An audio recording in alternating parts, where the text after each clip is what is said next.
देखिए, विपक्ष में खास करके राहुल गांधी और प्रियंका वाड्रा जी को मैं कहना चाहता हूं कि मोहब्बत की बात करके नफरत की दुकान मत चलाइए। ये फेक न्यूज चलाने से कोई फायदा नहीं है।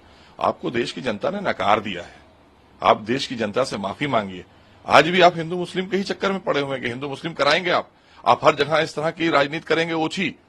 वहां पर जो भी घटना हुई है उसकी विधिक कार्रवाई हो रही है, उसमें जो भी चीजें संज्ञान में आई हैं सोशल मीडिया के जरिए उसमें कार्रवाई हो रही है। और वो एक दिव्यांग शिक्षिका है और उन्होंने उसको लेकर माफी भी मांगी है। ये उनको नहीं पता है क्या?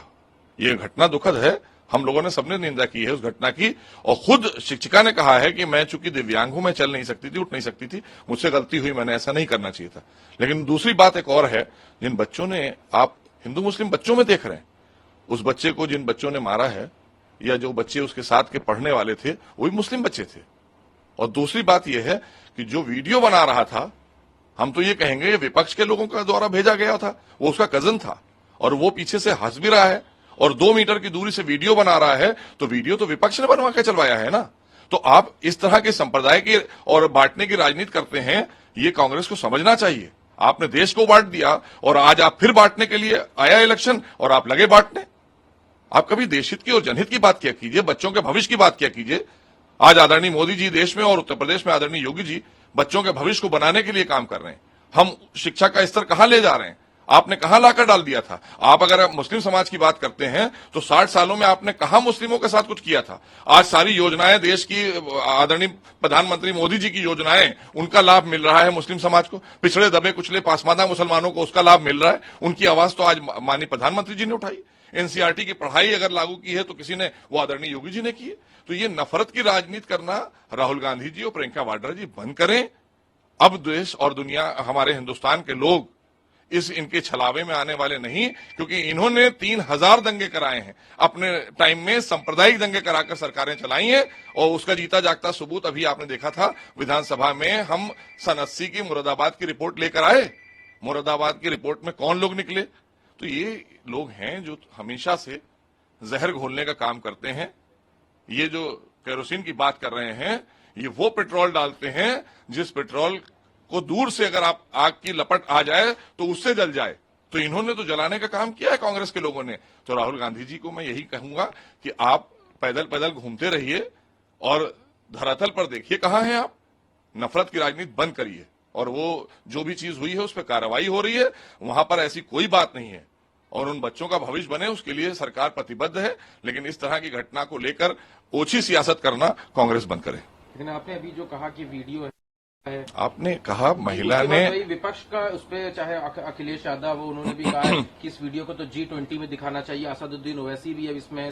अब आप ये बताइए ये कौन लोग हैं? अगर अखिलेश यादव जी ने कहा या समाजवादी पार्टी ने कहा, समाजवादी पार्टी के दौरान उत्तर प्रदेश की छवि क्या थी पूरे देश के अंदर आपको पता है? लोग यहां का नाम लेने से डरते थे और यहां आने से डरते थे।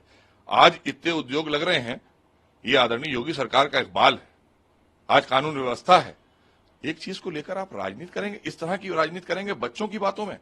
अगर वो घटना को उस टीचर ने ये ना कहा होता कि हमसे गलती हुई है, और उन्होंने बाकायदा कैमरे पर कहा है, कई लोगों ने बाइट ली जाकर, उन्होंने कहा है कि मैं चूंकि दिव्यांग हूं, मैं उठ के चल नहीं सकती थी, इसलिए मुझसे गलती हो गई, मैंने ऐसा करा दिया। लेकिन उसके बाद इस तरह के ट्वीट करना या इस तरह की चीजें करके नफरत फैलाना, उसका काम कौन कर रहा है? नफरत फैलाने का काम तो विपक्ष कर रहा है ना।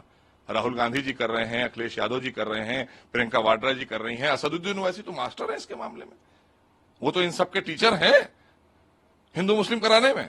तो ऐसे लोग राजनीति करेंगे। आज देश आगे बढ़ रहा है, उत्तर प्रदेश में चौमुखी विकास हो रहा है, उत्तर प्रदेश बहुत तेजी से आगे बढ़ा है। एक भी सांप्रदायिक दंगा हुआ? 7 साल होने जा रहे हैं आदरणीय योगी सरकार को, बताए ना कोई एक दंगा अगर हुआ हो। करेगा कौन दंगा? जो करेगा वो झेल जाएगा। इसलिए किसी को कानून हाथ में लेने नहीं दिया जाएगा। उसमें विधिक कार्रवाई हो रही है और वो घटना गलत है, उसकी हम लोग निंदा करते हैं। और उसको खुद भी उस अध्यापिका ने मान लिया कि मुझसे गलती हुई है। तो क्या करिएगा आप इसके बाद?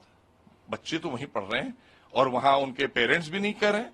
आप सांप्रदायिक रंग देने को तैयार हैं, मतलब उनके परिवार वाले भी सांप्रदायिकता से भाग रहे हैं। वो कह रहे हैं नहीं भाई ऐसी कोई बात नहीं है, लेकिन आप उनके पास जाकर कह रहे हैं नहीं तुम ऐसा कहो। विपक्ष के लोग जा रहे हैं, उनको प्रोवोक कर रहे हैं कि आप ऐसा कहिए। तो इसका मतलब है आप अपनी राजनीति जो है वो इसी पर आधारित रखते हैं कि तुष्टीकरण की राजनीति आप करते हैं, हिंदू मुस्लिम की राजनीति आप करते हैं, नफरत की राजनीति आप करते हैं और मोहब्बत का ढोंग रचाते हैं। एक और सवाल है, समर्थन करें, क्योंकि जहां एक तरफ सरकार हर तरह के हथकंडे अपना रही है, तो हमारे पास एकता होनी चाहिए और हम एकता से इनको हराएंगे। अब एकता याद आ रही है, जब सत्ता थी तो लोगों को लूट रहे थे, तब आप किसी का कोई पैरामीटर नहीं बनाया था आपने, चाहे शरीफ आदमी हो, व्यापारी हो, महिला हो, सबको अपमानित कर रही थी समाजवादी पार्टी की सरकार। और आज जहां सम्मान मिल रहा है, जहां आज विश्वास है, जहां विकास है, वहां पर अब आप जा रहे हैं घर घर कि आप हमारे साथ एक हो जाइए। किस लिए? विकास कार्यों की गति रोकने के लिए।